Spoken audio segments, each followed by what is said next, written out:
Hello, beautiful people. It is Timotha, Lanae, and we gonna make up some alkaline quick greens, y'all. Some really quick greens. It doesn't have to be difficult.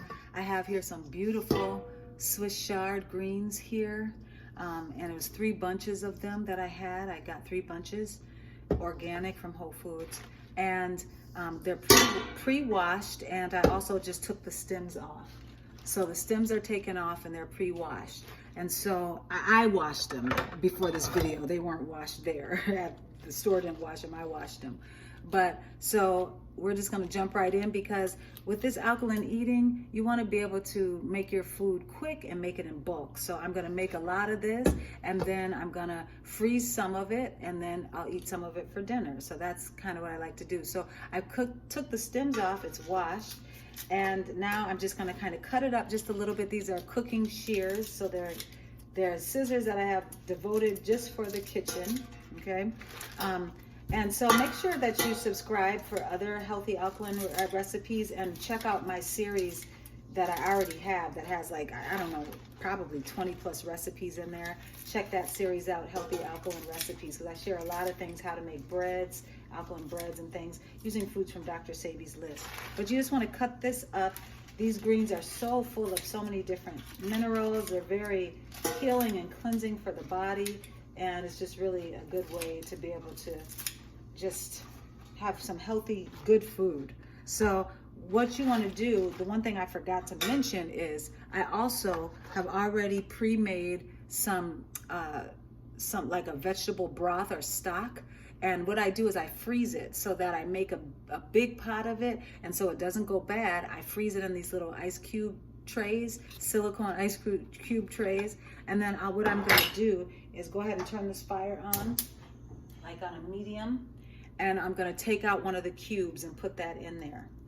Actually, I'm going to just put both of these cubes in there because this is a nice amount of greens. So I'll go ahead and put both of the cubes in. Well, this is a ½ cup. I'm going to go ahead and just do one of them and save that other one because I got some collard greens I'm going to do next. So I'll save that one for the collard greens. But so I go ahead and you see I just put that cube in there, let that kind of melt down.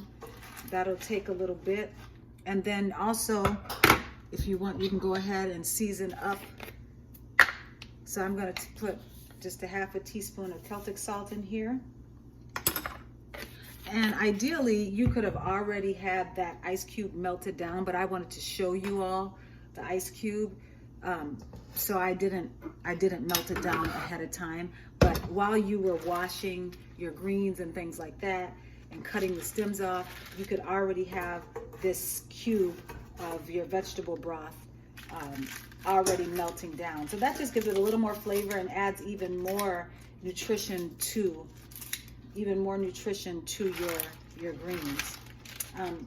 But so we just, and you could season this more with onion powder. That's from Dr. Sebi's list. You could put a little fresh ginger in there. Any other types of seasonings you wanted. Tomatoes, Roma tomatoes, things like that. But I'm keeping it really simple. If you haven't been subscribed or watched this channel, then it's something that I'm working on is my gut healing. And so with healing my gut, I just like to keep things super, super simple. I don't put a lot of spices or anything anymore right now. I just keep it pretty much to salt and the actual main attraction. And in this case, the main attraction is the Swiss Chard. So just do that. You can add a tad bit of water. You don't need to add a lot. I'm not even going to measure it.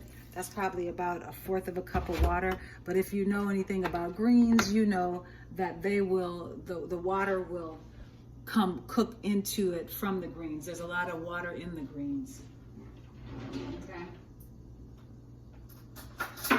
So what you do is you do that, just kind of stir it around. Like I said, your ice cube might already be a little more melted. I'll move this camera up so you can look into this pot a little more. But you just stir that around a little bit, and then just let the heat do its magic, and you'll just cover it and have it on, oh, excuse me, y'all, sorry. Have it on a low, like a medium low heat. Don't go super don't go super hot. You know, you want to, it's important to cook things slow. More nutrition stays in when you cook things on lower heat. It doesn't kill all of the nutrition. So you don't want to cook it too fast. So have it on more of a low medium heat and just cover it like that. And then as you can start to, and look how beautiful those greens are. I love the red veins.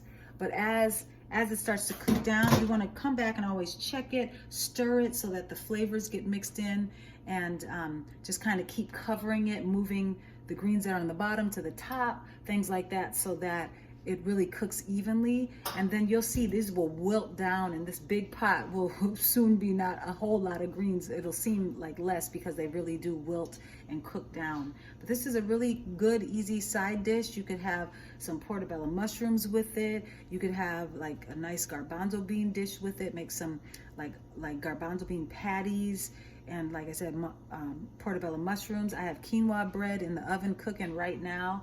I'm gonna have that with this as well. So there's a lot that you can do with these greens, but it's very delicious, highly dense in nutrition, and really good for the gut. Nice prebiotic foods. We talk about probiotics, but we also need prebiotics. What prebiotics do is they go in and they help to feed the good bacteria in your gut. So stuff like greens, because it has so much fiber, it's really, you can't necessarily digest and eat. Your gut isn't necessarily going to digest all of that fiber. So the undigested fiber feeds the good bacteria in your gut, and that's what a prebiotic food does. And so that's what these Swiss chard and other greens like collards and things like that, they really do. They act as good prebiotics, really good for your gut microbiome.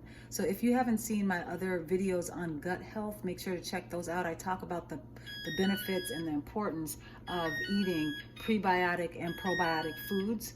And so I have recipes for how to make probiotic water, like KEFIR water, that's full of good probiotics, and then also how to make things like other prebiotic foods that are really good. So check that out.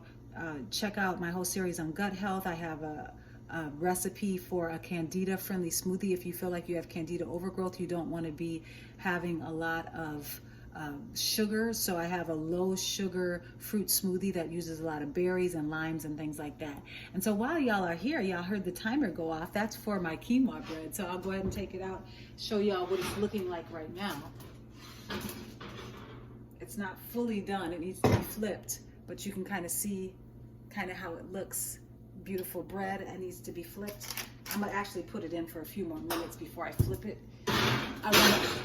I want it to brown a little bit, so I'm gonna set this timer. But so these are all the delicious foods. There's so many possibilities of good foods that you can eat when you're trying to eat healthy, whole plant-based foods or alkaline foods. So I love Swiss chard. Such a great green, full of nutrients, and it can be really quick and easy. You see how I just did that fast? It's on the stove, and I can move on and do something else while that cooks down. And that's why I like greens, because it's really just the initial prep, and then they just cook, and the magic happens without you having to do a whole lot. So anyway, I'm Timotha Lanae. Thanks so much for watching. Make sure to like, share, and subscribe if this video was helpful for you. And take care. God bless. I'll see you in the next video.